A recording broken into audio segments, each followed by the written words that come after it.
Good evening to everyone. So just to see a show of hands, how many of you never learned meditation before? Everyone learned before, so everyone veteran already. Okay, only one person raised the hand. So I presume the rest are two. Okay, beginners. Okay, show of hands, how many of you are non-Buddhists? Any non-Buddhists here? Okay, so I'm going to use a lot of terms and jargons which can be quite Buddhistic. And also another show of hands, how many of you have never taken Buddhist classes before? Never attended any lectures or talks on Buddhism? Okay, so I will just go through the presentation. If along the way there's any questions, you can type it or you can unmute yourself to ask. Yeah, feel free to question and ask. So the format will be very simple, like half an hour of theoretical sharing. I don't want too long because if not, some people's attention span might, the mind will run here and there. Even though it's a meditation class supposed to focus, right? So we are going to have more practical session. So there will be a bit of theory and then followed by some practical, how to give these guided instructions. So we shall start. Okay, so I think this meditation thing has been very popular now, especially I think in the West, due to many reasons, and I believe the current thus have I seen Buddhist Film Festival.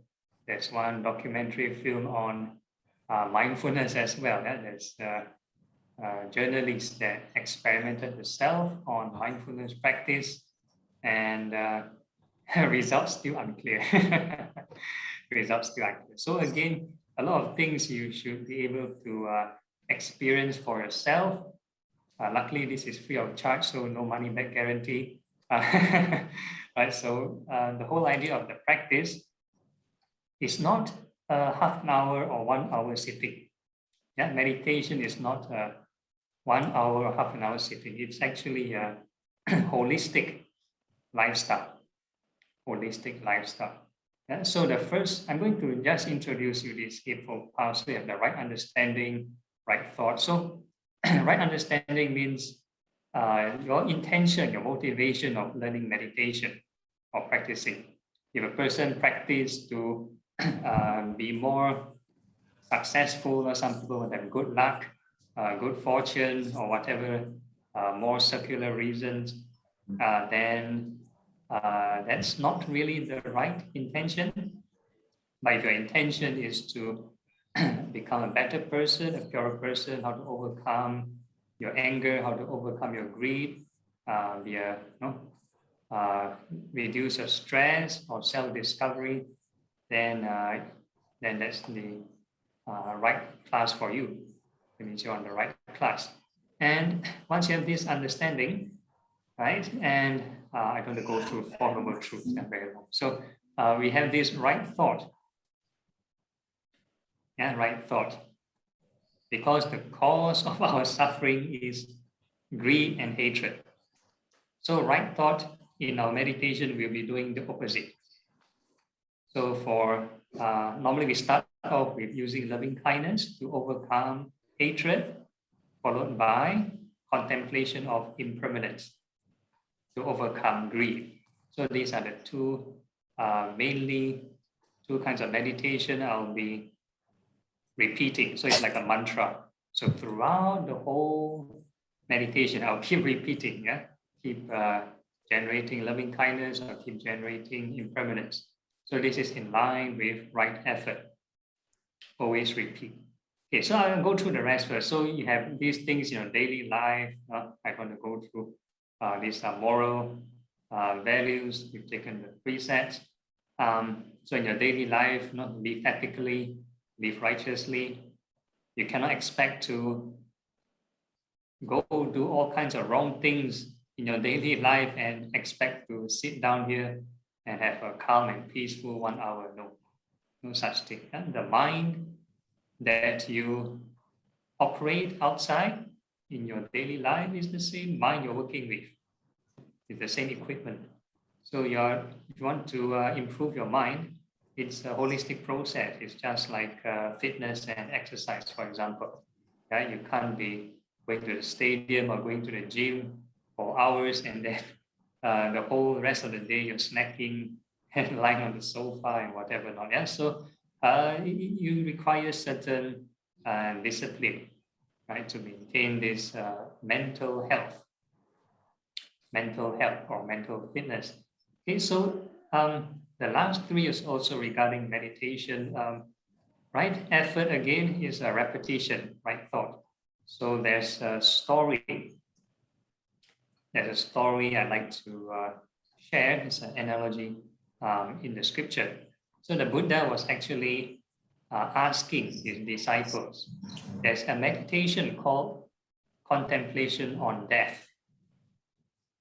And that is to reflect, okay, one day I will die, one day I will die.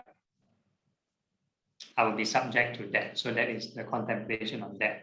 It is not asking us to go and die, I know.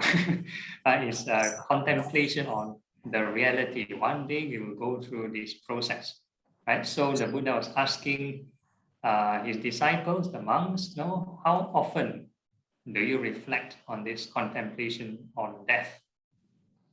So one of the students raised his hand and said, every year during my birthday, when I get older, that means I'm 1 year closer to death. And the Buddha said, no, too slow. You only think for 1 day, what happened to the 364 days? What are you thinking? Right? And the next monk raised his hand and he said, every season, India has 3 seasons, winter, summer, and rainy seasons, monsoon season. So they have the 3 seasons. Every season, every time a season changes, then he thinks I'm getting closer to death. So the Buddha said, no, too slow. And another monk says, every full moon and new moon. The Buddha said, oh, also too slow. And another one said, every week, also said, too slow. And another one says, every day, when I wake up, it's like birth. And when I go to sleep, it's like dying. And the Buddha said, no, too slow. Still too slow. Then the model student raised his hand, said, every breath, when I breathe in, closer to death. When I breathe out, also another moment closer to death. And the Buddha said, yes, bagus, correct. This is the right kind of effort. That means it's the rate per minute of reflection, RPM, rate per minute of reflection of this contemplation. So it has to be the repetition.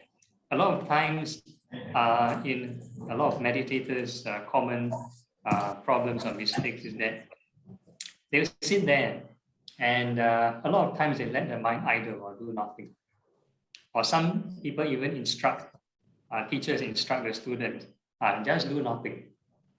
And once the mind do nothing, then the mind will stray, have either they daydream or stray, fantasize or worry or whatever not.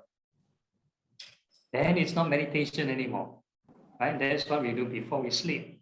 Before we sleep, we don't do anything. And that's how we fall asleep, right? If our mind is always engaged, then we won't fall asleep. And there's also interesting old saying, an idle mind is the workshop for the devil. So once you leave your mind autopilot only, then that's it. Gone. That means you leave your mind to habitual tendencies, habitual karma. So they are just random. So no training. Right? It's like going to a gym or a stadium, and you just sit there, just hang around, and you tell your friends, "Hey, I go to gym every day. I spend 1 or 2 hours in the gym or in the stadium, but I never use any equipment. I don't do any reps. I just sit there, just moving." Right? So similarly, if you want to sort of tell people, I practice meditation every day, but I do nothing, just sit there, do nothing. Yeah, so very easy.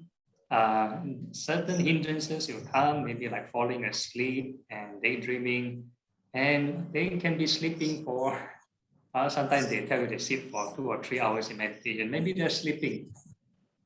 After they get up, they'll tell you, meditation, very refreshing, you know. Every time I meditate, I get up, wow, so refreshing, so good for the mind. And so that's not meditation. Right? So we have to know there's certain training involved. There's a lot of intervention. So there's a lot of right thought inserting into this right effort. Right? So I won't go into mindfulness first. Then we'll leave to the next few sessions, suppose, and concentration maybe later. Okay, so all these are like a package, 8-in-1, 8-in-1 package. So it's very important to know. So I always also remind the participants after the formal sitting to maintain this mindfulness, maintain right thoughts every moment. Standing, sitting, walking, lying down, all your activities must continue thinking right thoughts. Right? You cannot say, I sit down, I can only when I sit down I can meditate. But once I stand up, cannot produce good thoughts anymore. We are so incapable to produce good thoughts once we do other things, right? So it's not like that. So we have to maintain, try to maintain.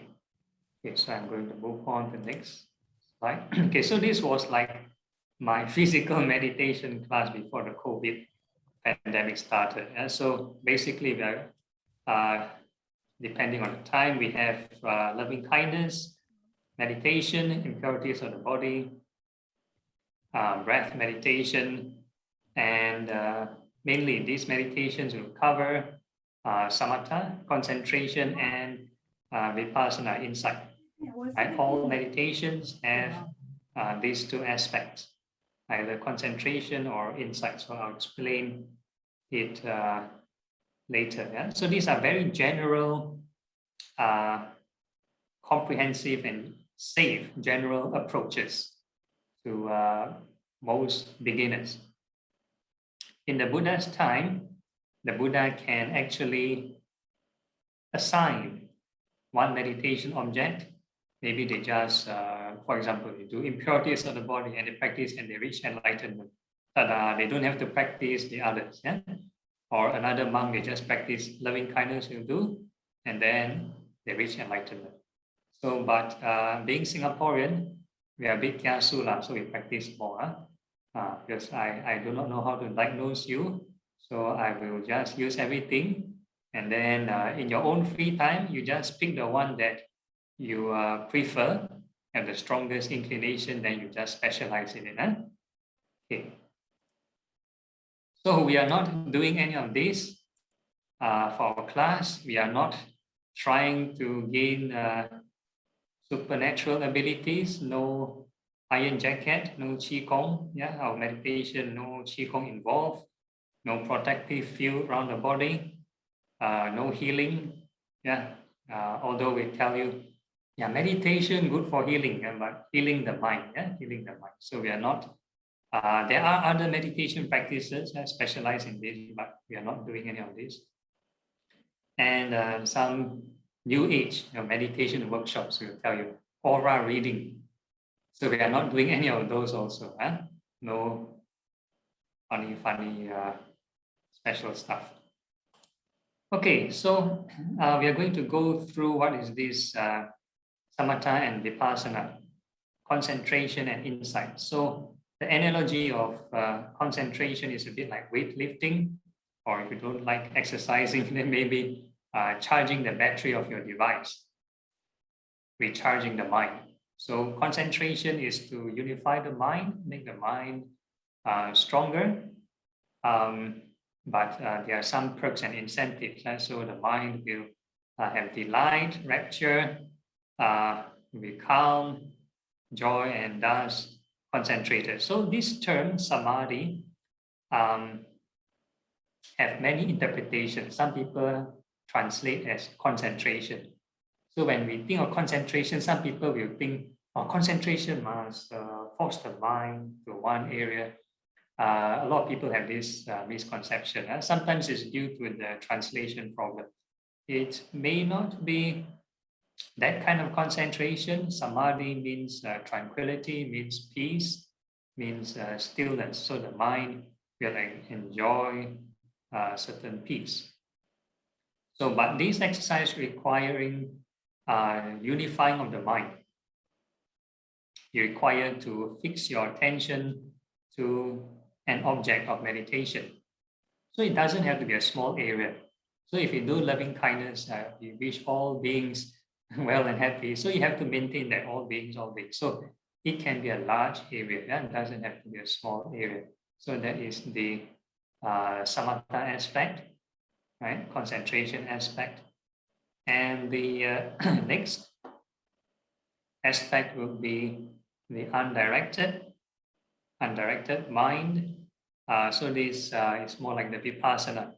So the mind is sort of let loose, freestyle, all over the place, not concentrated, set free. So the mind is basically scattered. So this is a bit more skill, require more skill. So we may or may not do this thing depending on the lesson, but every meditation object, be it when it is fixing or deliberately expanding the mind, whenever we think of impermanence, that itself is a kind of vipassana. That is a kind of insight and wisdom. So it doesn't have to be scattered all over the place, right? Or freestyle mode, but as long as we are able to contemplate, reflect, and gain some wisdom from wherever our attention is at, that is already a kind of insight. So I will go through that more again in the future lessons. Okay, so regarding these two practices, there's no hard and fast rule. There are many schools of Buddhism or many meditation communities. For example, let's say in the Burmese Mahasi Sayadaw tradition, they may maybe just do insight only. Insight. Maybe they just do vipassana only.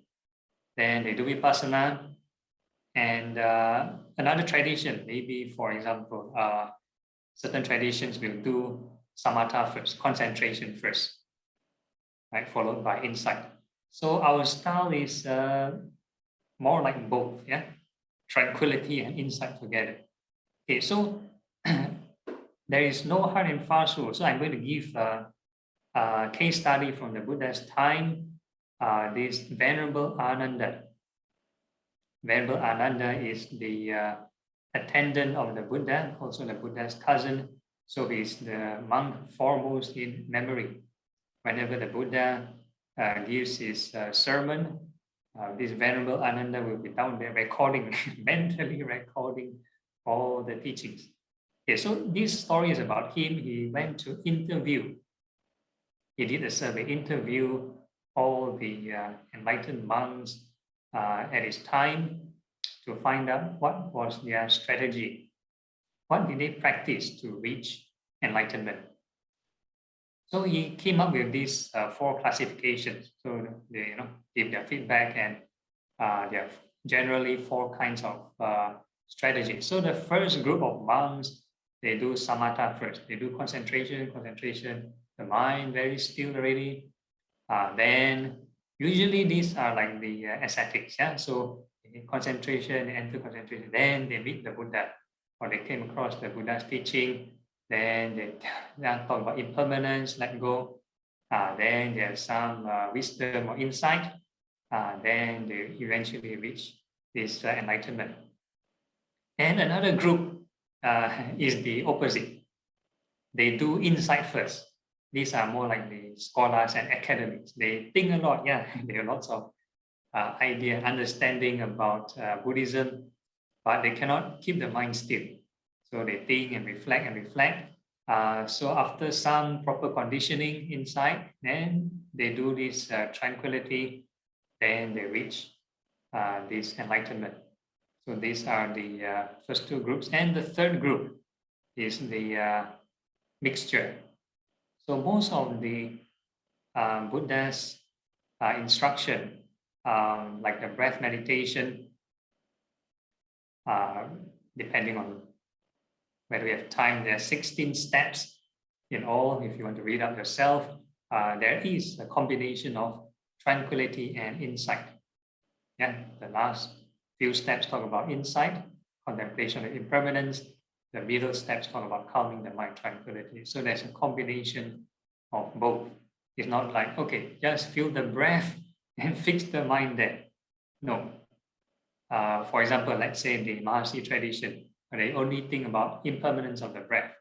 So they just focus one aspect, right? So the Buddha actually taught both, two in one. And the last one, very interesting.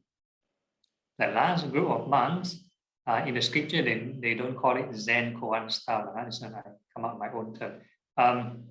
What happened was this group of monks have certain doubt about the teaching, certain query. It's just like some discussion, then certain thing they doubt you. Then they keep asking and asking until they reach enlightenment. So very similar to the Zen koan style, like the Zen master will give the student one question. I don't know, maybe what is the sound of one hand clapping or whatever it is. So the student will think, think, until their mind calm down or whatever it is, and they reach enlightenment. So this is generally the four styles, four strategies acknowledged in the sutta. You can search for yourself. Yogananda Sutta, yeah, intended. So all these are various combinations. No right or wrong. You can practice. No, if let's say you're in a comfortable, quiet environment, sitting, then you might want to focus more on this one, tranquility, calming the mind. But if you're busy, you're planning and you're working, no, then maybe you want to observe impermanence, something like that. So you can mix and match yourself. Sometimes you want to combine both, yeah, or you want to do vice versa. Busy environment, you want to try tranquility. Noisy environment, quiet environment, you want to try insight. So you try out the various combinations yourself, see which is suitable for you, and hopefully you can hit the right conditions and strike the lottery. Yeah. Okay. Yeah. So these are like the various kinds of meditation. So these are like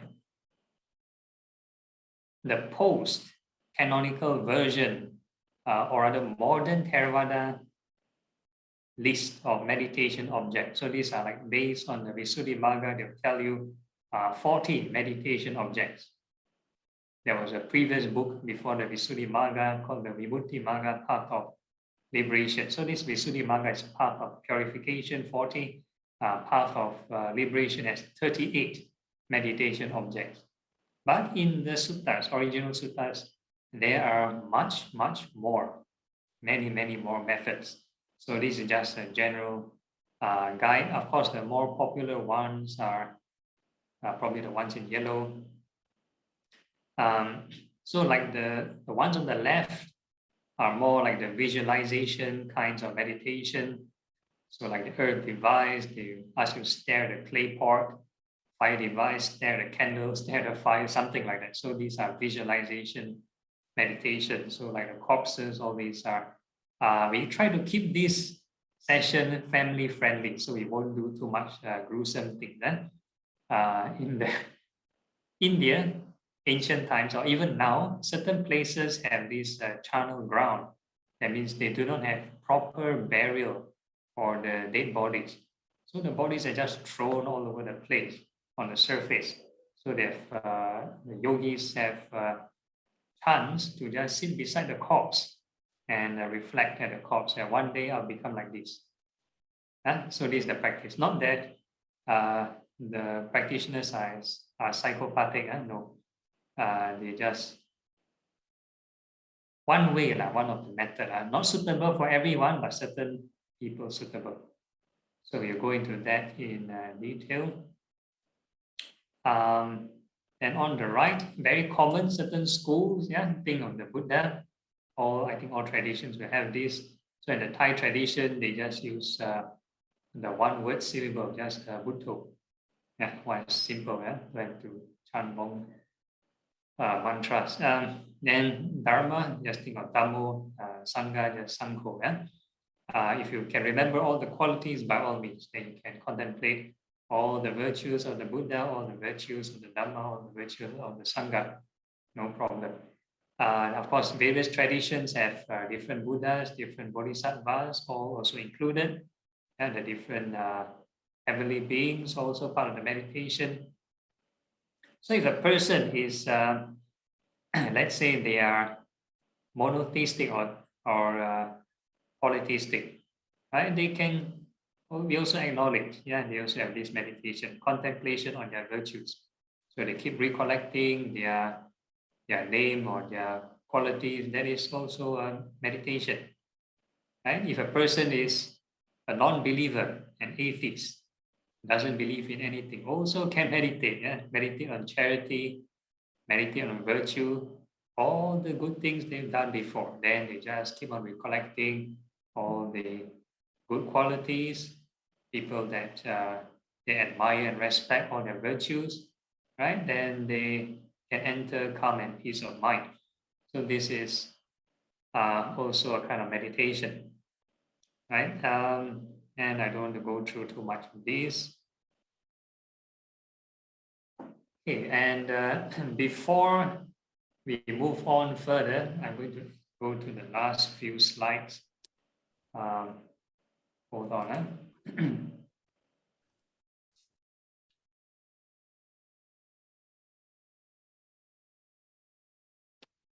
Do you have any questions at the moment?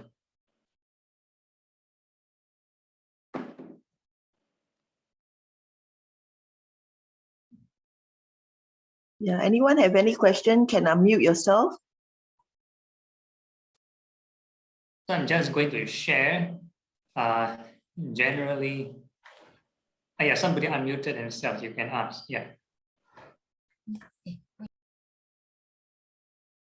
Who is me? Oh, okay. I'm asking a Zen question maybe. Who is me? Okay, you're not asking. Okay, so I carry on. Okay, so if you are like on this Zoom session, or if you are beginners, I would encourage you to sit on a chair. It's all right to sit on a chair. Don't be shy, sit on a chair. If you want to torture yourself, by all means, sit on the floor. No problem. But if you want to sit on the floor and try to be professional, then of course we have a few tips. Try to keep your back upright, even if you're sitting on a chair. The whole idea to keep the back upright is to sort of tilt your lower spine forward, so that the center of gravity is naturally effortless. If you want to keep your back like totally straight, like 90 degrees straight for all the part of the spine, it's quite impossible. You need to have a strong core. So if you want a natural way, effortless way to sit upright without having six-pack core muscles, then you can use this method. Push your lower spine front a bit, then you agar yourself. See how many degrees, 1 degree, 2 degree. See which one can keep your back upright effortlessly.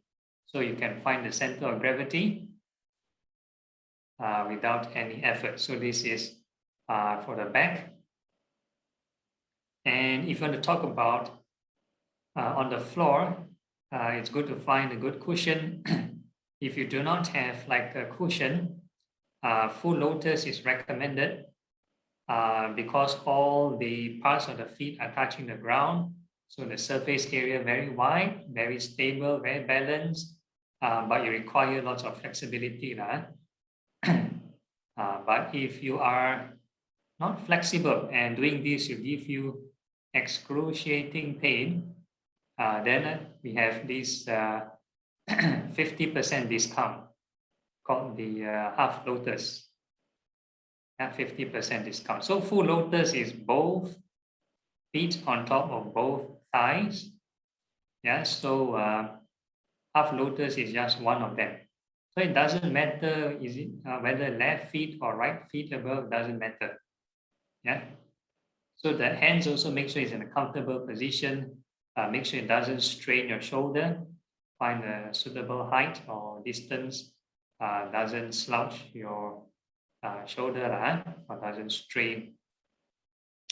And if you still cannot do the half lotus, still find excruciating pain, then we have more discount. So we have this style, this Burmese style.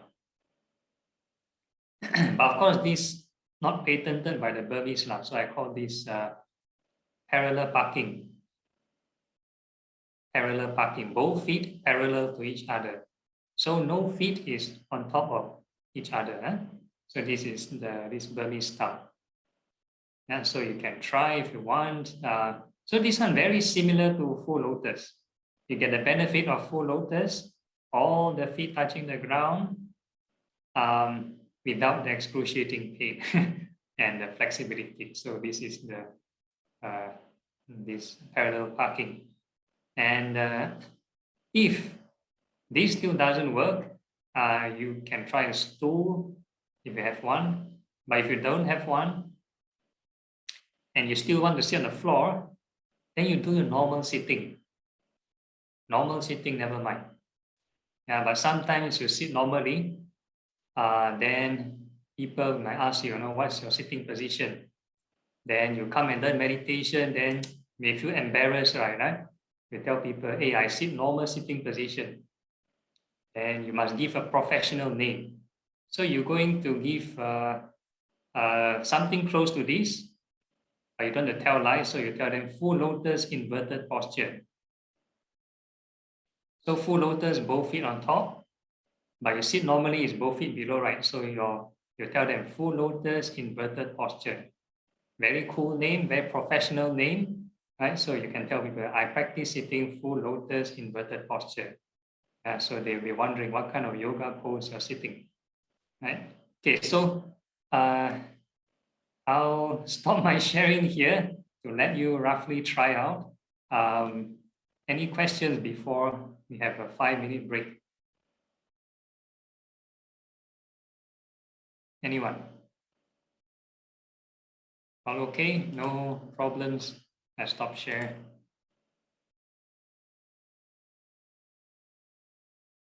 All okay, no problem, No terms or terminology that cannot understand. Okay, if there's someone typing. Oh, okay, comment. Okay, never mind. Okay, if there's no issues, then we have a 5-minute break. So now it's 8:08. See you at 8:13. Do your stretching. Find a comfortable seat, and I'll see you back at 8:14. Yeah, no, it's 8:09. Okay, see you later. All right. So yes, everyone's back. Yeah, so you can find a comfortable sitting position. Make sure your back is upright.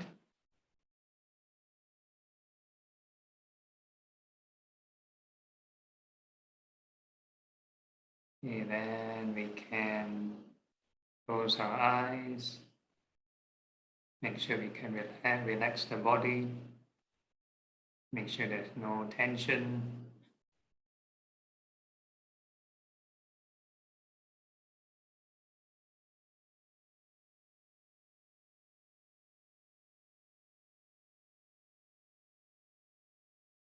Okay, once we are tuned and balanced,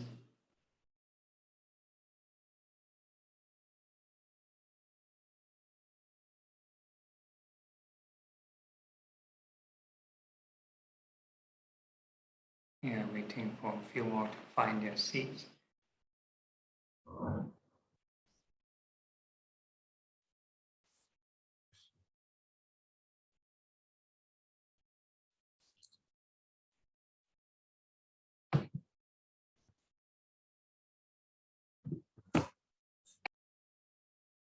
Okay, so the first phase of meditation, we are doing this impurities of the body meditation. So it's a bit like a visualization of the human biology and anatomy. So again, we're going to keep this family friendly. So just the external parts of the body. So we're going to visualize the hairs.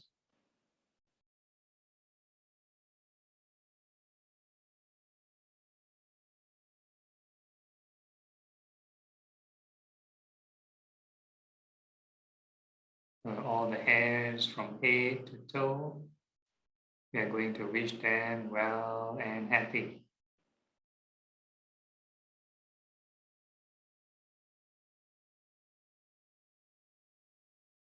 So this is to reduce this aversion. Normally, an untrained mind, when they experience any contact, will go to the extremes. If you find your hair very nice, very beautiful, then it will develop greed or attachment. The other extreme is, oh, you don't like the hairstyle, you find the hair messy, then you develop aversion. We're practicing the middle way, not 50% of both, but avoiding both extremes. So we use loving kindness, with all the hairs, well and happy, reduce this aversion. Every time you think of a new patch of hair, then you wish well and happy. New patch of hair, well and happy. Yeah? It is part of the right effort.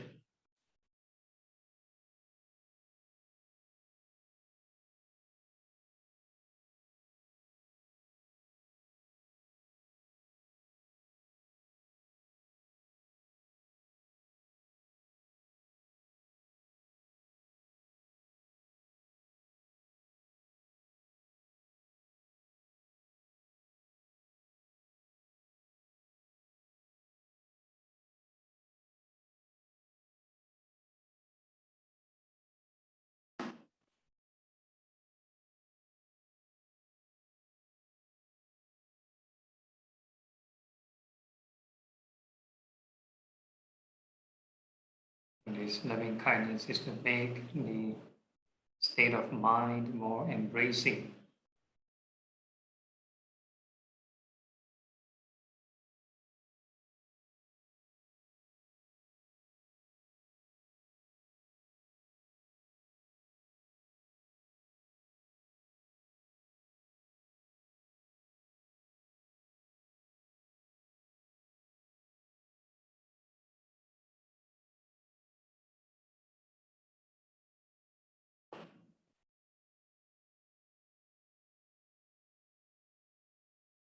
And once you have suffused all the hairs with loving kindness, then we're going to introduce another reflection of impermanence to reduce the greed. So all these hairs go through birth, aging, sickness, and passing away. So they grow and they fall off, they grow and they fall off. Many, many times we think of the birth and death cycles of the hairs. More cycles, the merrier.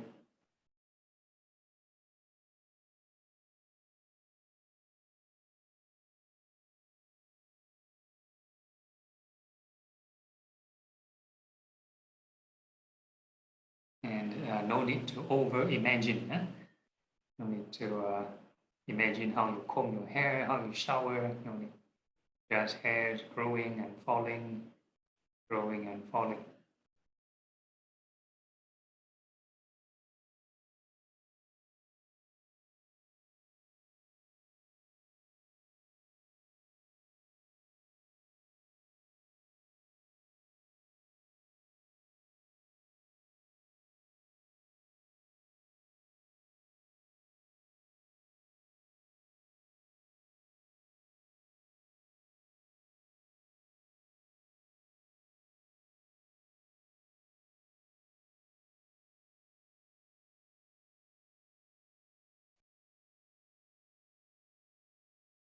And if there is detachment, right, to know whether you're doing it correctly, there will be some symptoms, not COVID symptoms, but spiritual symptoms.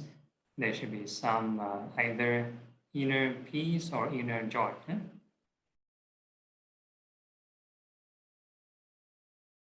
So this is a sign that you're on the right track. But if, let's say, the more you meditate, the more frustrated you get, more stress, more tension, that means something is wrong somewhere. Too much desire. Then you need to troubleshoot, rework, apply more loving kindness, and then followed by impermanence.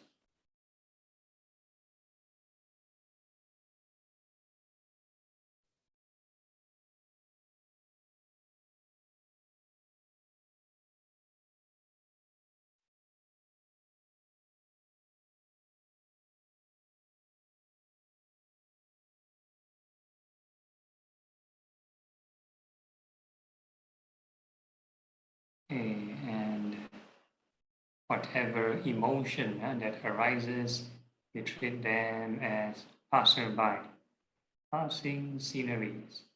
You don't hold on to them, you don't reject them, you just carry on contemplating on impermanence.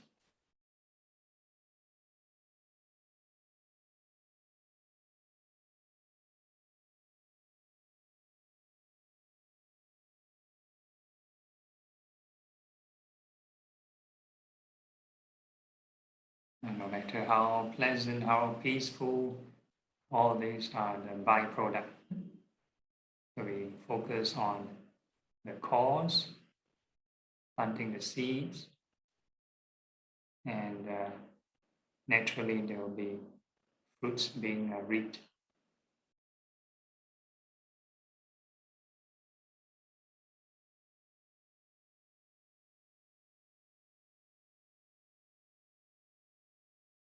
And we can question and ask ourselves.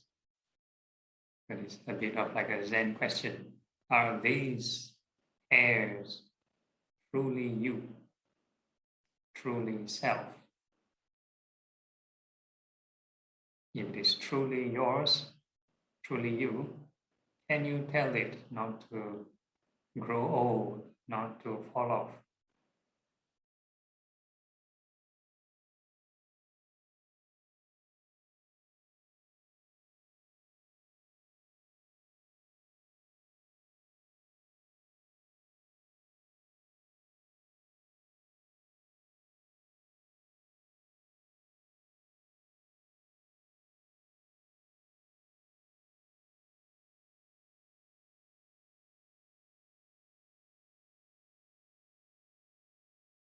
Okay, and we are moving on to the second part of the body. We are visualizing the nails, fingernails and toenails. We wish them well and happy.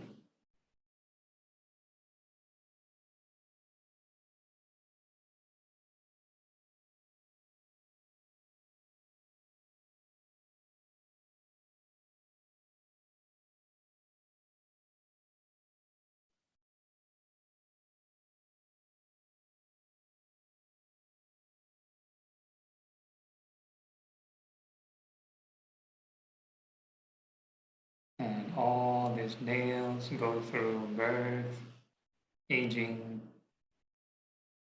sickness, and passing away.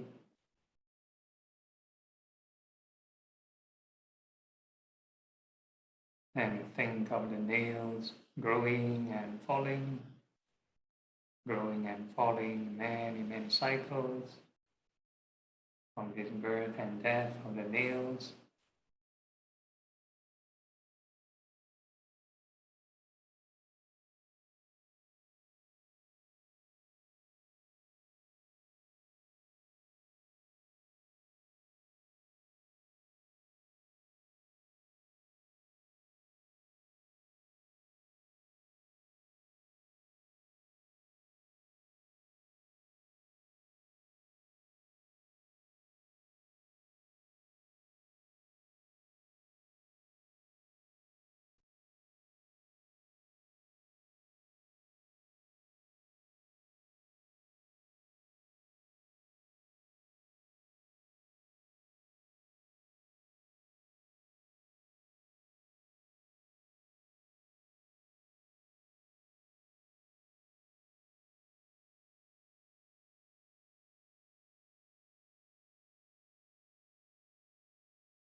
So you need to observe also when you reflect, is the mind calmer or is it more restless?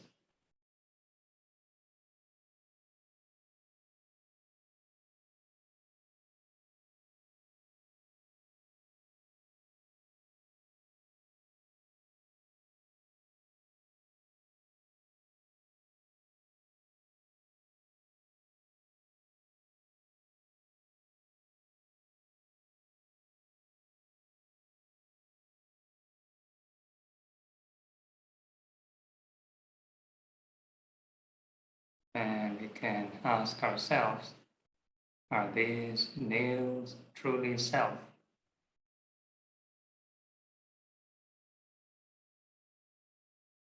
And we tell the nails not to go through birth and death.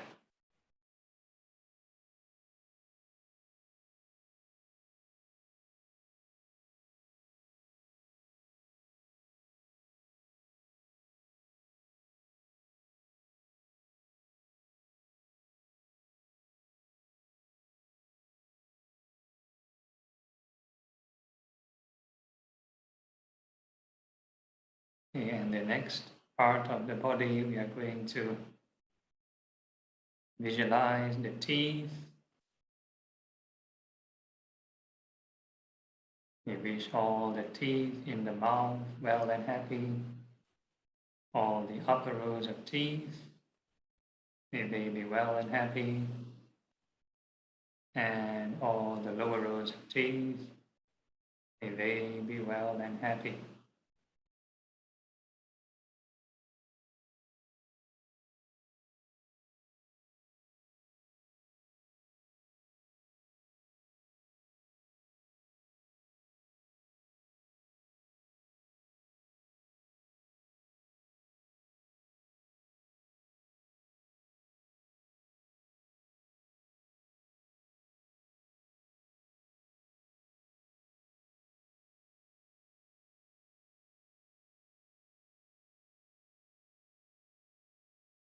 And all these teeth go through birth, aging, sickness, and passing away.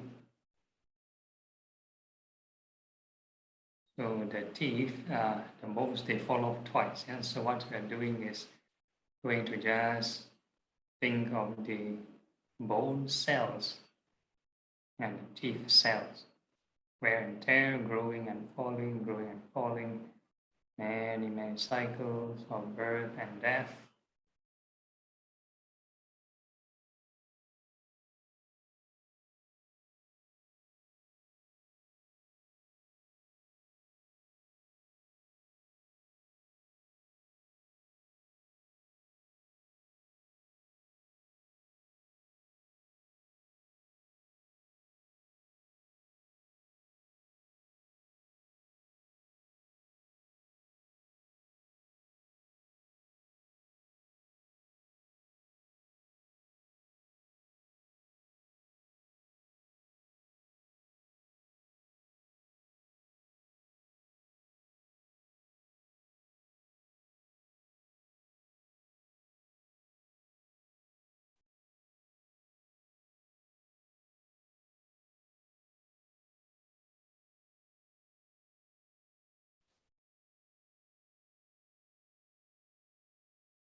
And then we can ask ourselves, are these teeth truly self?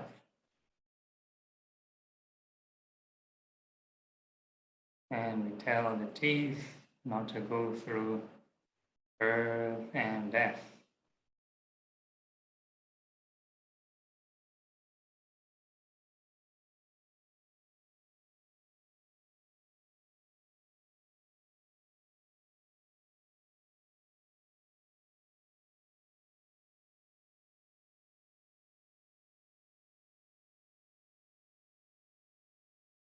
Okay, then next part of the body, we are going to visualize the skin.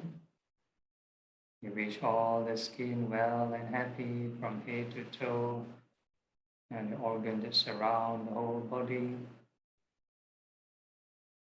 So again, the skin is quite a large area. So whenever you think of a new patch of skin, you wish it well and happy. New patch of skin well and happy, new patch of skin well and happy.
So all the skin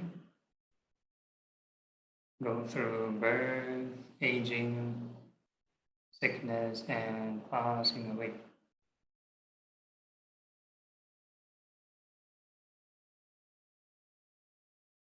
The skin keep growing and falling, growing and falling, many, many cycles of birth and death.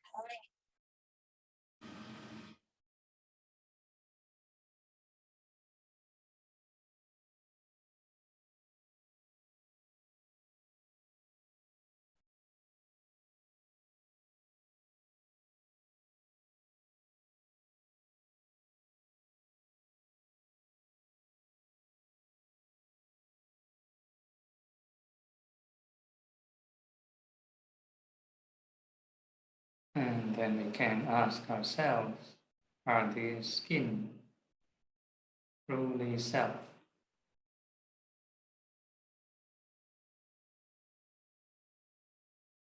And tell the skin not to go through birth and death.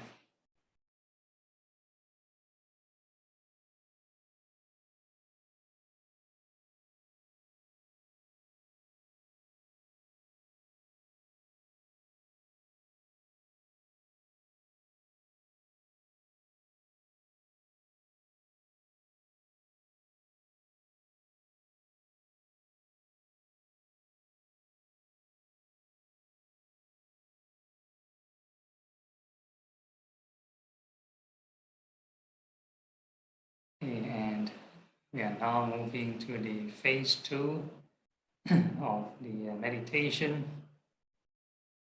So we are going to cultivate the 4 sublime states of mind. So this particular practice doesn't require visualization. Yeah, we are now using the sense of feeling the sensations. So we are now going to wish all beings in front well and happy.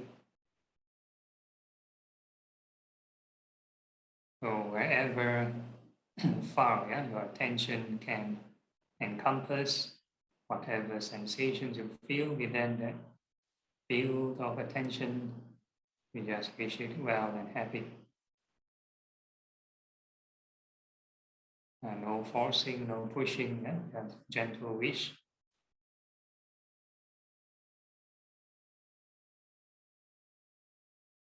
And we come back to ourselves. And we wish may all beings behind well and happy.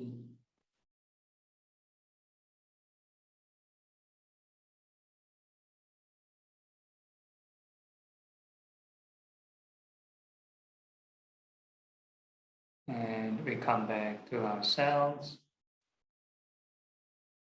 And we wish may all beings on the left well and happy.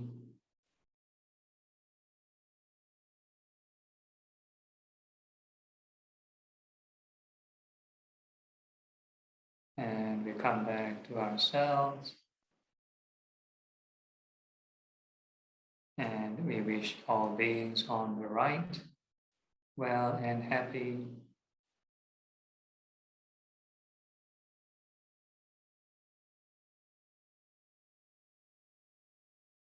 And we come back to ourselves.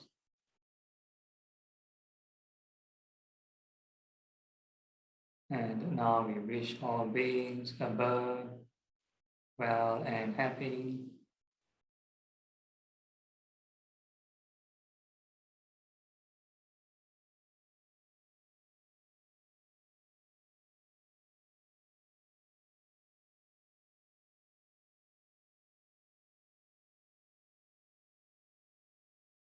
And we come back to ourselves.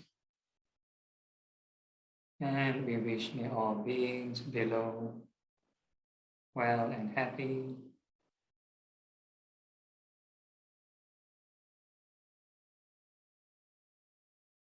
And we come back to ourselves. So this time we're going to suffuse the entire body with loving kindness from head to toe, including the insides of the body. And we're just going to wish all the sensations in the body well and happy. And so these sensations is the evidence, yeah, the observable evidence. It's not just theoretical kind of speculation. So from this point onwards, it's all evidential based. Okay, so what kind of sensations are we looking out for? There are four general classifications of the sensations. We call them the four elements. They are namely the earth, fire, wind, and water elements. Nothing magical about them. They are earth.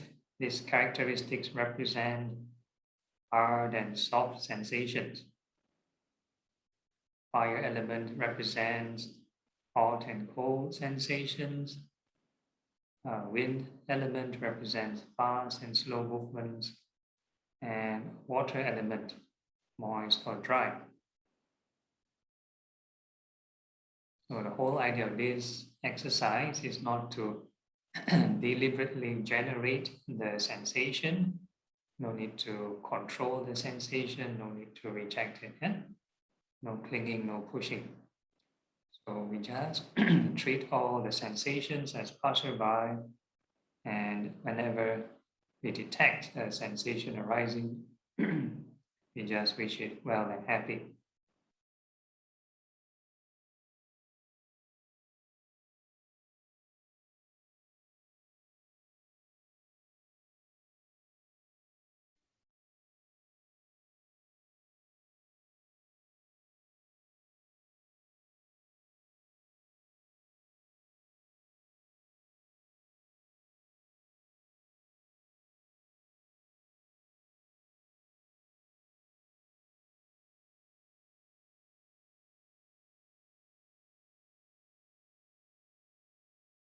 So this is the mindfulness of the body, contemplation.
And once the mind, you start to feel it getting calmer, then you can familiarize yourself with this state of mind or this emotion. So currently this is a restricted form of loving kindness, still within the confines of the body. And next we are going to expand the mind. We are going to wish all beings well and happy, all beings in all directions. Same thing, no need to push, yeah, just a simple general wish, and no need to deliberately conjure any image, no need to calculate how many beings are there on earth. You have no idea.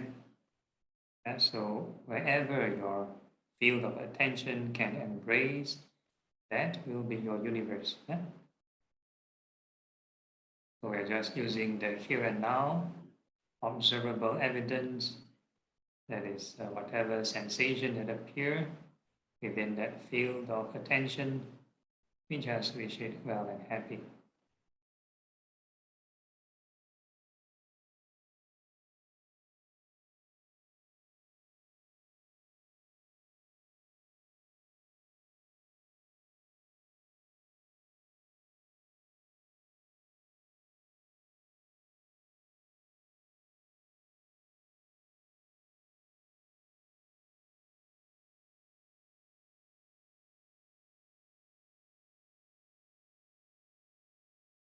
New sensation arise, well and happy. New sensation detected, well and happy.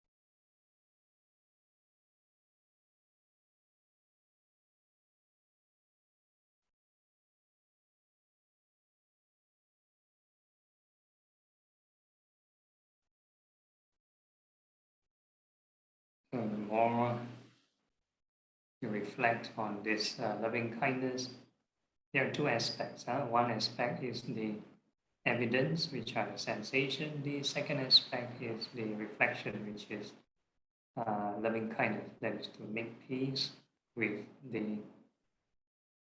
observable sensation. So the more loving kindness you generate, the calmer the mind should get.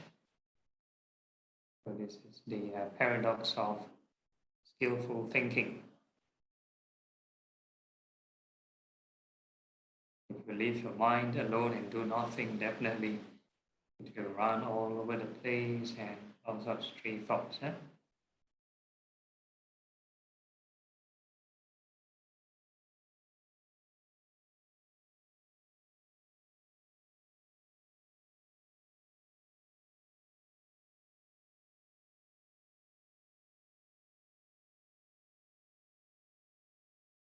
And if you find that your mind is generally calm and stable, then this is the practice of samadhi or the concentration method using loving kindness.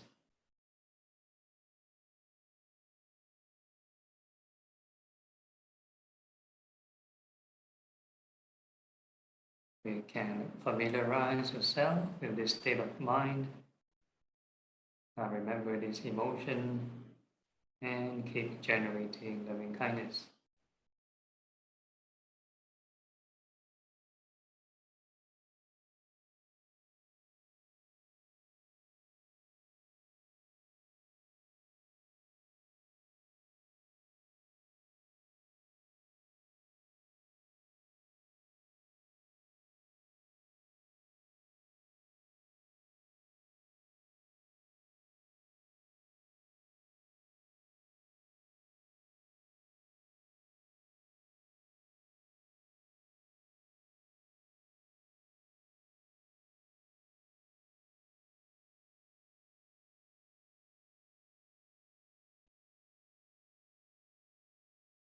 And next, we are going to add some wisdom or insight into the practice. So we're going to reflect how to develop unconditional loving kindness. So we must learn to practice detachment. So every sensation we are going to reflect on its arising and passing away. And all beings, all sensations will go through birth and death, right? No need to over-imagine. 10 years down the line, oh, my loved one changed, so my loving kindness, is it changing or not? So no need to think too far. We are going to use here and now evidence.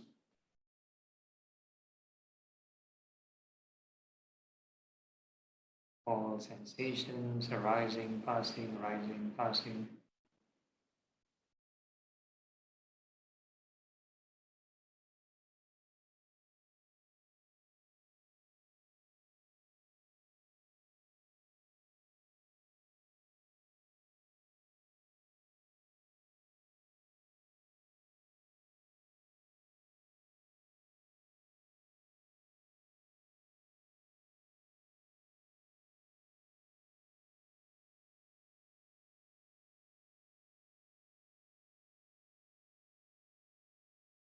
And whatever emotion that appears, treat it as passerby.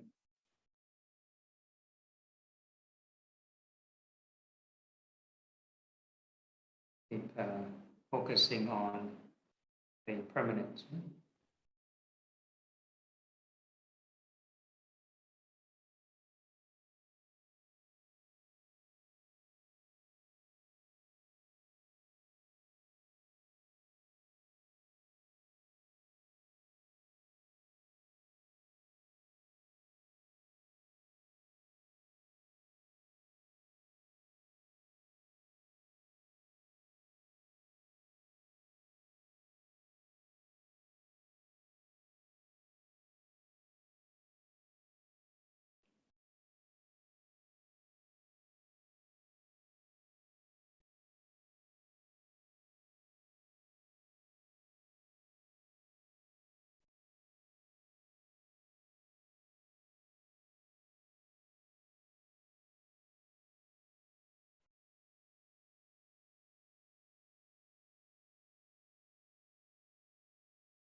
And or you think of impermanence and detachment, it's very normal that this joyful or happy emotion like sort of diminish. Very normal.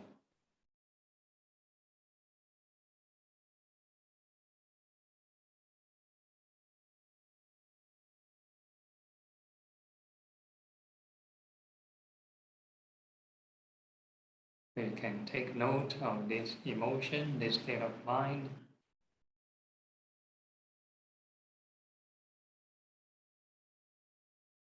And this is the practice of loving kindness using the combination of concentration and insight.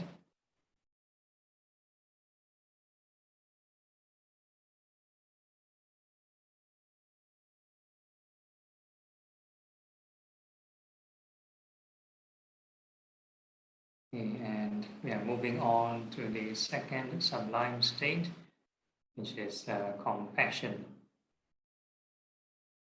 So we are going to wish all beings, may they be free from suffering. So compassion is to overcome cruelty, overcome violence.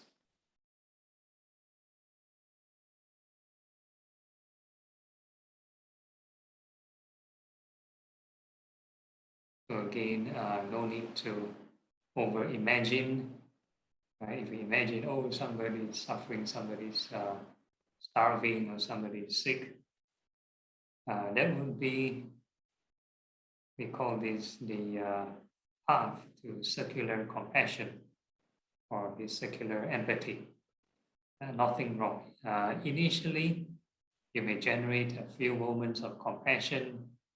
Next, down the line, you generate lots of worry, how to help this person, how to bring essential aid to help the person.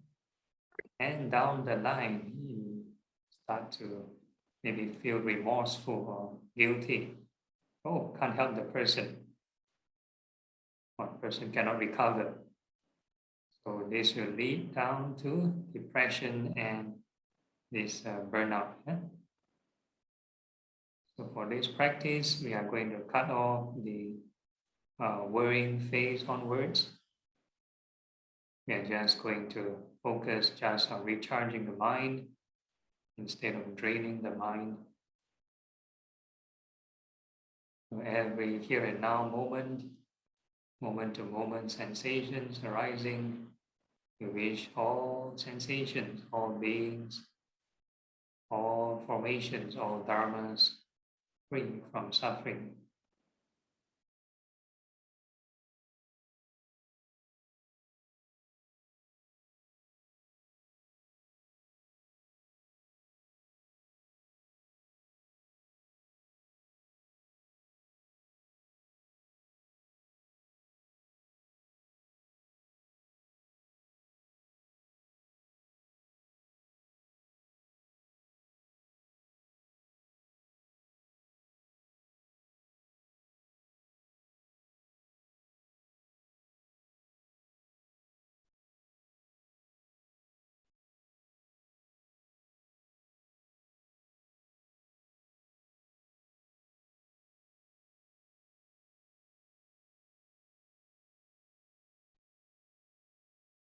And the more compassion you generate, and the calmer the mind should get.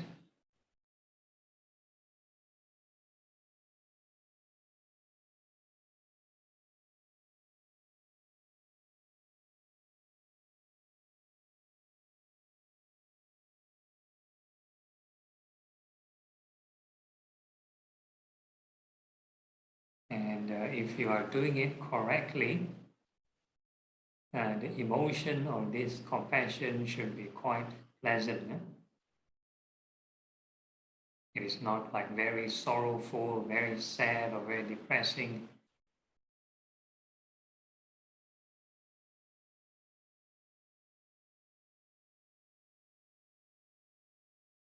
Or even the image of this Bodhisattva Kuan Yin, manifestation of compassion, is depicted as smiling. Kuan Yin is not pulling a long face.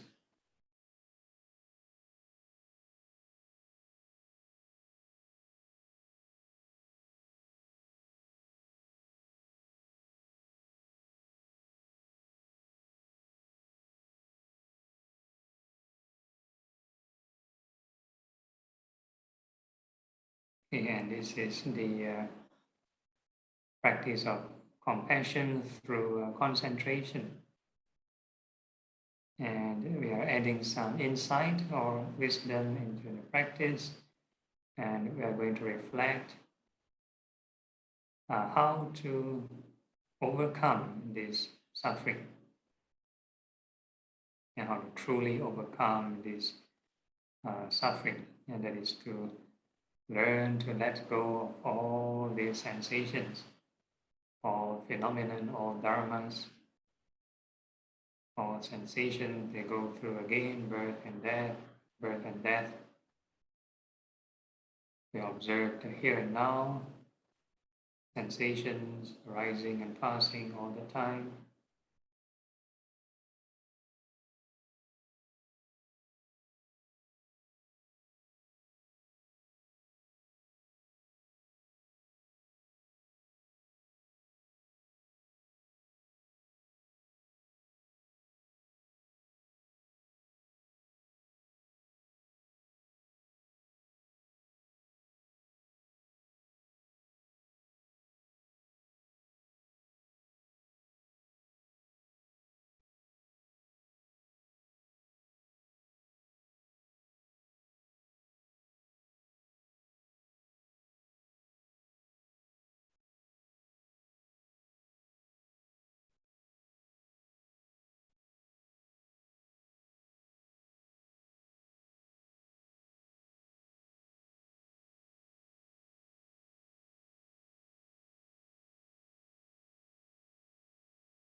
So you might feel a similar trend of emotions whenever you start pursuing the path of wisdom, of reflection. So focus on impermanence, treat all emotions as passerby.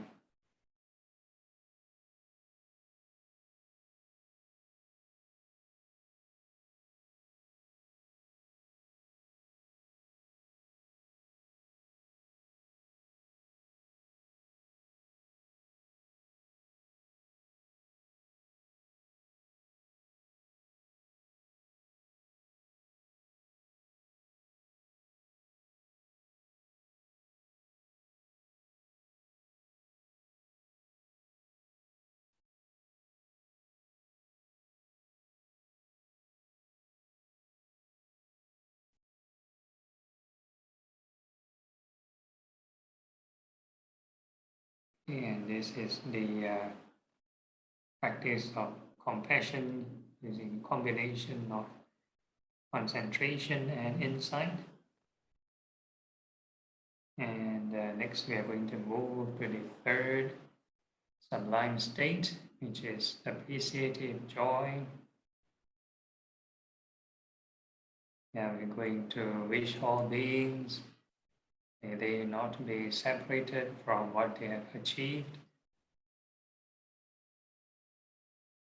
So again, no need to over-imagine using the here and now sensations.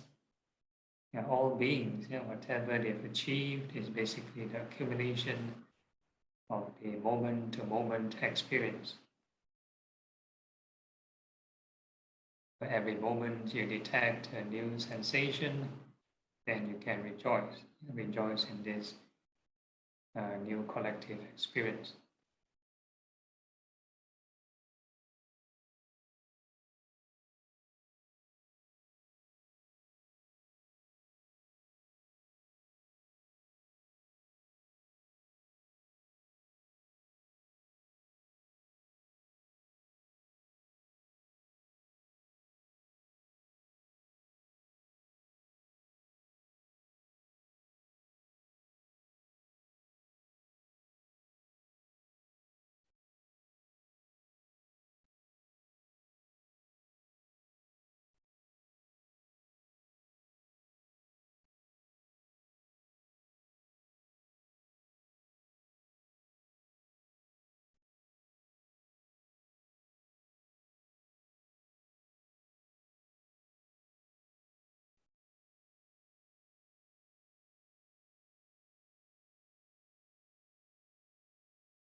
And the more you rejoice or be grateful for all the things you've gained, the calmer the mind should get.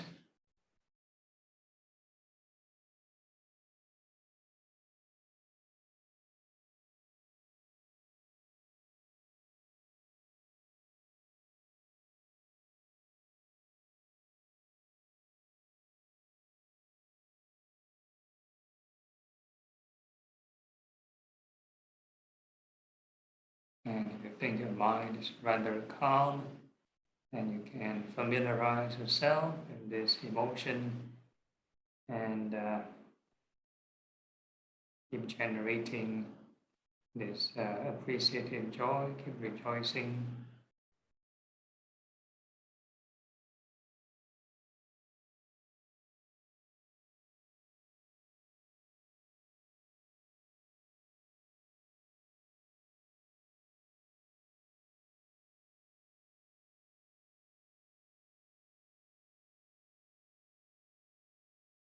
And now we are going to add some insight or wisdom into the practice.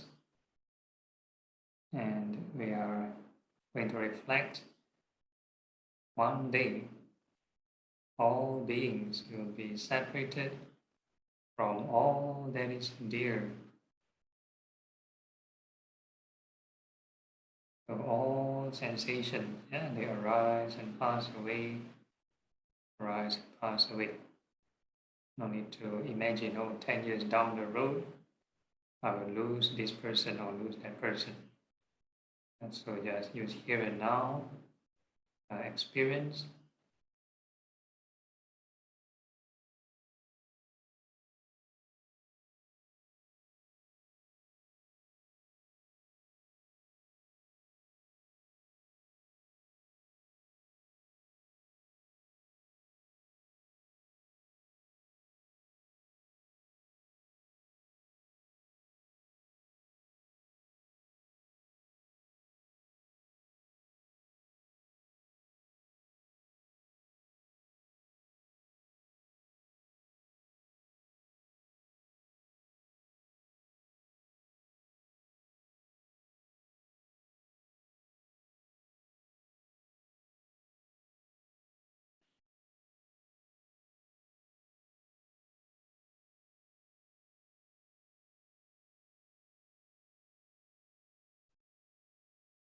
Again, keep focusing on impermanence.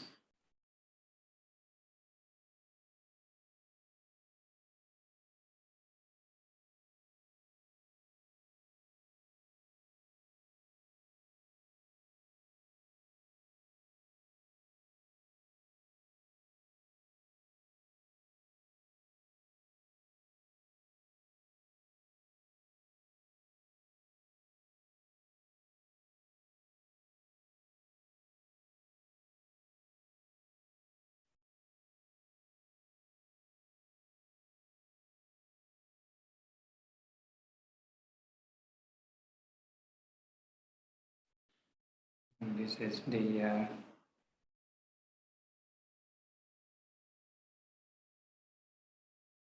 practice of appreciative joy in the combination of concentration and insight. And now we're moving on to the last sublime state, which is equanimity. So for this practice, we're going to reflect on karma. So all beings are the owners of their actions, heir to their actions, related through their actions, whatever good and bad that we do, we shall be the recipient.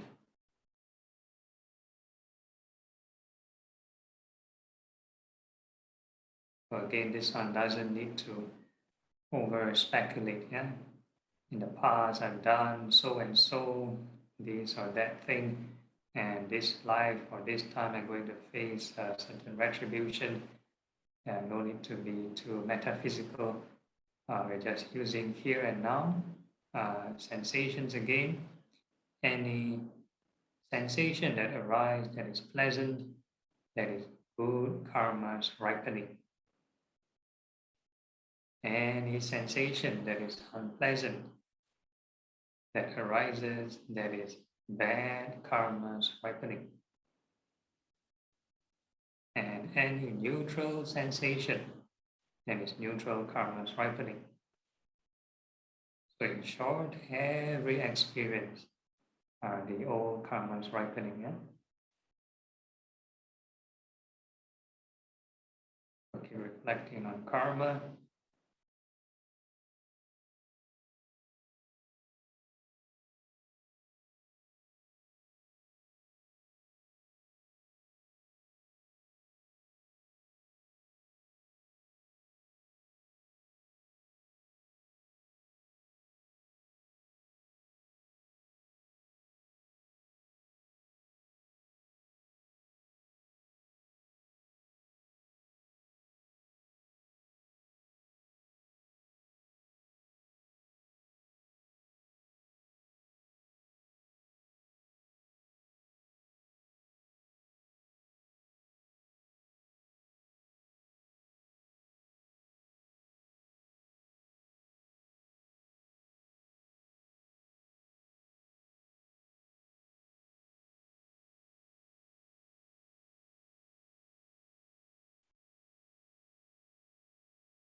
The more you reflect on karma, the calmer the mind should get.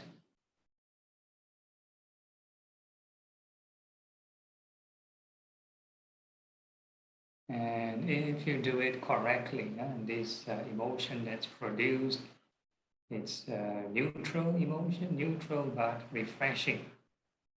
And there's no joy, no happiness, no sadness, and that is equanimity.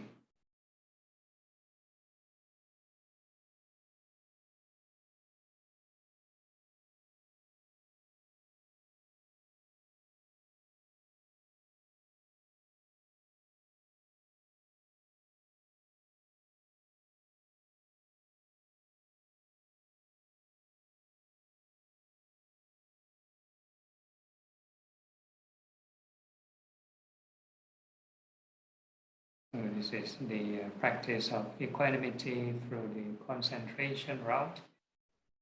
And now we are going to add some insight or some wisdom into the practice, and we're going to reflect how to overcome these karmas.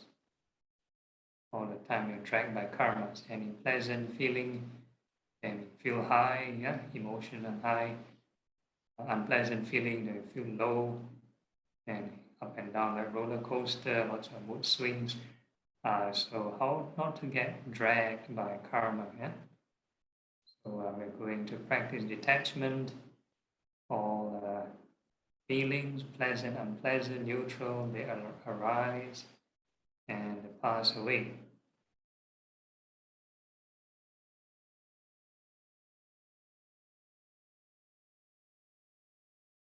This is called mindfulness of feelings.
Always mindful of this impermanence.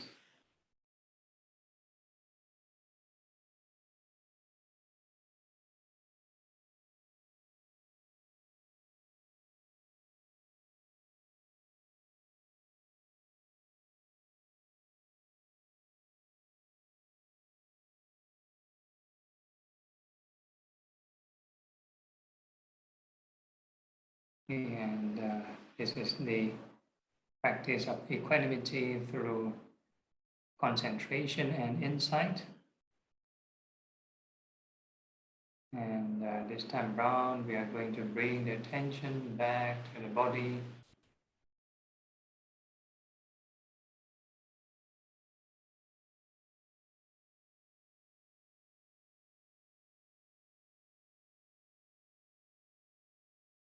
And once you've done that, we are going to let the mind freestyle, let the mind scatter, run around naturally. No need to control it, no need to fixate at any area, no need to deliberately expand it, no pushing, no pulling. Okay, so this is like the natural working of the mind, yeah? The most natural behavior of the mind. So what we are doing is real-time contact tracing. Every moment you need to know where is your attention now.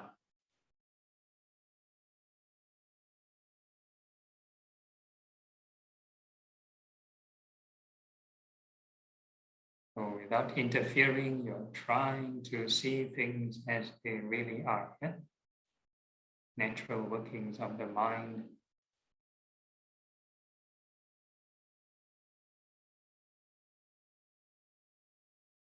So an untrained mind, when the mind runs here and there, it will get sucked into the story.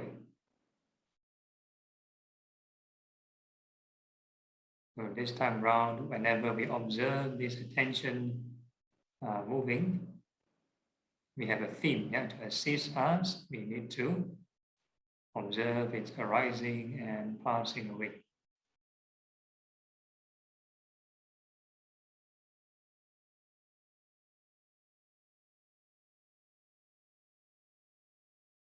In the Chinese or in the Zen saying, they have a very interesting like a verse. Before this mind was born, yeah, this attention is born, where does it arise from? And if it passes away, where does it go to?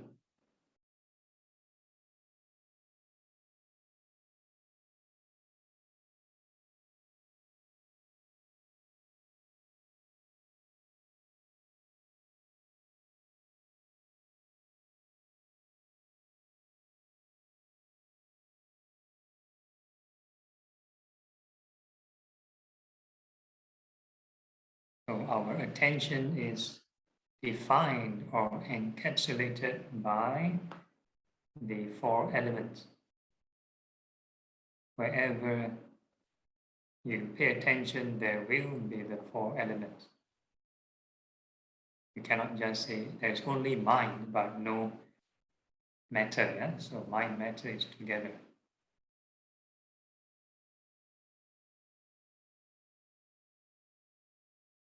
At least that will help you to keep track of the mind,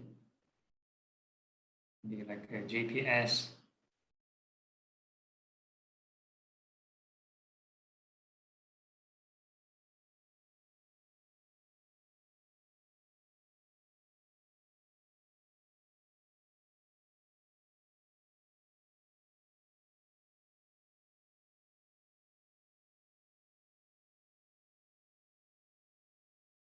And every time the mind runs, yeah, arises and runs to a new place by itself, that is your old karmas ripening, old karmic formations.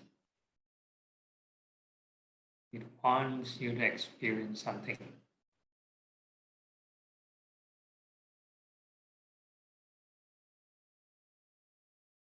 And anytime we react with greed or anger, that is, or anytime we interfere, that is creating new karmas.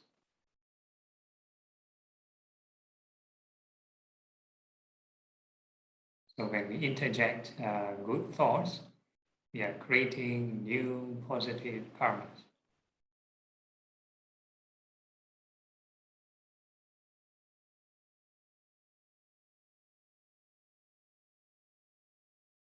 Okay, so with that in mind, always mindful of this impermanence and good thoughts. In all postures, be it standing, sitting, walking, lying down. Yeah, then we can gently open our eyes. So we formally end the meditation, but informally, right? Actually, we still can meditate. All right.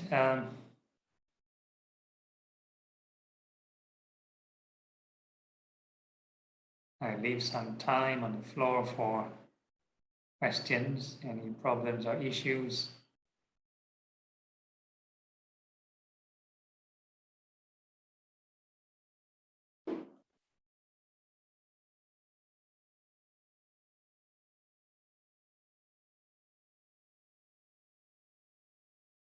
Anyone? All okay, no problem. Smooth sailing.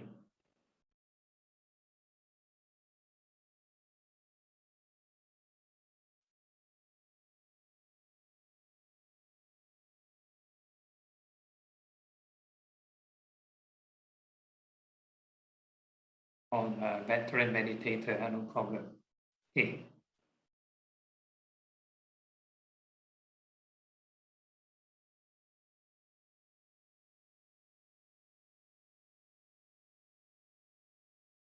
No one? Okay, then we let maybe Louis want to make announcements.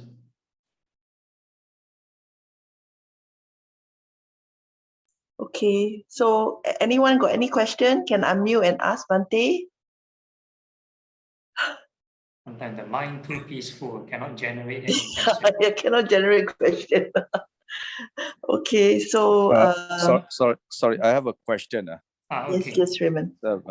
So when is a good time to do meditation? Every moment, yeah. Even if you're working or whatever, you can generate good thoughts. Yeah, this like loving kindness. I give an example. Let's say a person can get angry the whole day, frustrated or depressed or upset or grumpy the whole day. Then you can do the opposite, right? Need some conditioning, of course, need some training, but it's possible. You can be joyful or happy the whole day. So you just keep on having loving kindness, wish all beings well and happy. So there are many schools. So if you want to like contemplate or anything, I think many schools have this recitation of the Buddha mantra, chant the Buddha's name or Buddha's qualities. So that can be done in all your activities as well. Right? So there are many methods. So whichever method that you can use throughout the day, then you sort of try to do that. Okay, because based on my understanding, normally the morning when you wake up, is this the best time to do it when your mind is still a bit like groggy and still floating around, Yeah, if you talk about formal meditation, then again you have to adjust. If a person is the blood pressure and maybe still not, the circulation is still not flowing well, sometimes we can do walking meditation, do some other stuff. Yeah, don't have to be in a very still and quiet position where the mind is still sleepy. Okay. Yeah. So how about the other time when you're about going to sleep? Is it a good time to meditate before going to sleep? Yeah, okay. If a person wants to sleep, then it's good to do this loving kindness meditation. It helps in your sleep. Oh, okay. Yeah. All right. But just now you mentioned, if the day when you're in the office or somehow someone made you angry, Yeah. you have to practice loving kindness, So, but at that moment when someone is angry or frustrated, how do you control yourself to bring yourself to that level? Yes. Yeah, so this again requires training. It's not like an overnight thing. It's not like after you attend my class, you have totally no more anger. Yeah? If that's the case, I will be very successful. Only we call it this anagami, third stage of enlightenment, very close to an arhat really, and we overcome anger. Okay, all right. Yeah. So basically, every day we are fighting against anger. Don't really put fighting. Try to overcome anger. Yeah. Okay. So, making peace with every contact. Okay. Hi. Okay. Thank you. So it's a deliberate reprogramming of the mind. So every moment, whatever you see, hear, smell, think, taste, touch, you have to wish it well and happy. Okay. Thank you. I have a question here. Yeah. Yeah. Can I ask? I mean, our posture. Can we actually move when you feel that certain part of it very stiff, or you must stay in that position throughout the meditation? Yeah, again, depends on what you're training for. If you are training to practice detachment of feelings, right? Not to get angry, then you can do so with or without moving. Okay. Because it's quite difficult to stay, still. Yeah, without- yeah, Yeah. yeah. We are not training to be robots. Yeah. Yeah. Okay. So it's Thank all you. right to move. It's all right. Yeah, Okay. there are people who train to like stay in a position with circular motivations. Let's say like, of these competitions where people want to win a car, win a new car, they're supposed to touch the car and stay in a certain position for as long as possible. Whoever moves or fall asleep or whatever, then you're disqualified. Yeah? So there are training, such kinds of training for this kind of regimental position. I think in the army also the same thing. Those who practice in a parade square will stand in position. So we are not training for this kind of stillness. Yeah, no. There's this saying by this late Venerable Ajahn Chah, Forest Master. He says, we are not training for long sitting. Yeah, any hen, any frog can sit for very long. Yeah, the hen can incubate the egg and sit there for very, very long.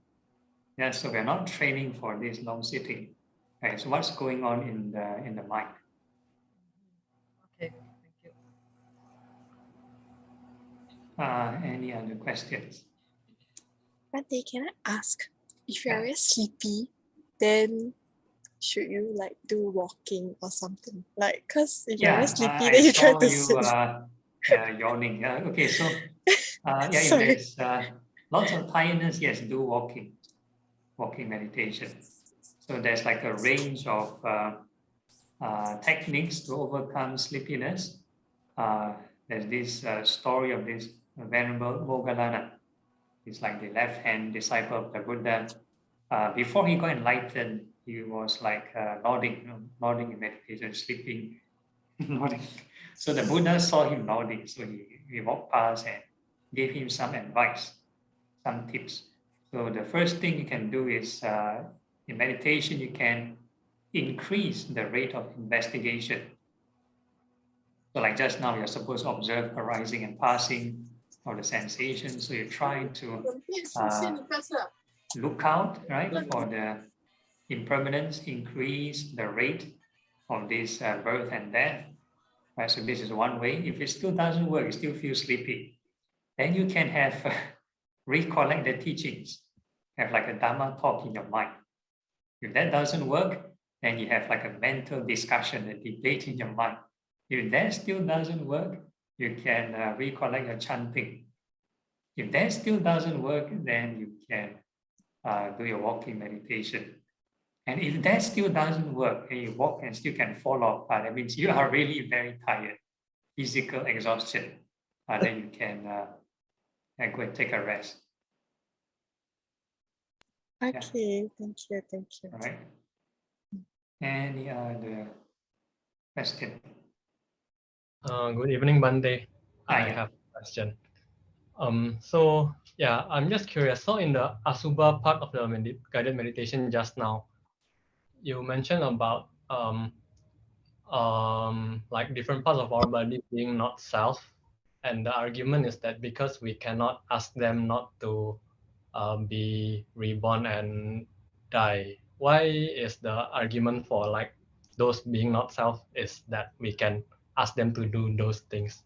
I don't know if the question makes Ask sense. them not to go through birth and death. Yes. Can you tell your hair to stay the same size forever? No. Yeah, because you cannot control. So Is it truly yours? So this is food for thought. Yes, correct. But what I don't understand is that why those properties means that it is not self or not mine. Because like, I don't know, for example, I have an object, let's say money. It's not like I can ask them not to get Okay. caught off if I tear them, right? Yeah. Yeah. So that's the problem, because we believe it is the self, right? Conventionally, yes, you need to identify your items and all this. Yeah. But we are talking about the emotional part. There's an emotional attachment because we psychologically identify it as part of yourself. So this is a training to mentally detach. Okay, all right. This one is not self-denial. It's not about saying there's no self at all. No. We were talking about whatever that's subject to change, whatever that causes suffering, then that is not the true self.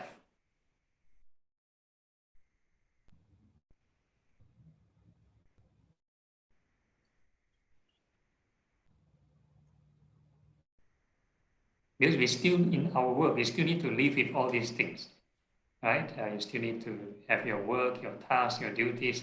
So yeah, you need to operate with a lot of equipment and your body and whatever not. But whenever those things get damaged, and can be external things or internal things, whatever it is, then at least emotionally or mentally we're not so devastated. Okay. Yeah, I think I understand. Yeah, thank you so much. Okay. Right. So never mind. This one need more reflection. Okay, any other questions? All okay. Okay, any more question? If not, then yeah, it's a good 2 hours. Okay, thank you, Bante. Thank you everyone Okay, for all joining right. us.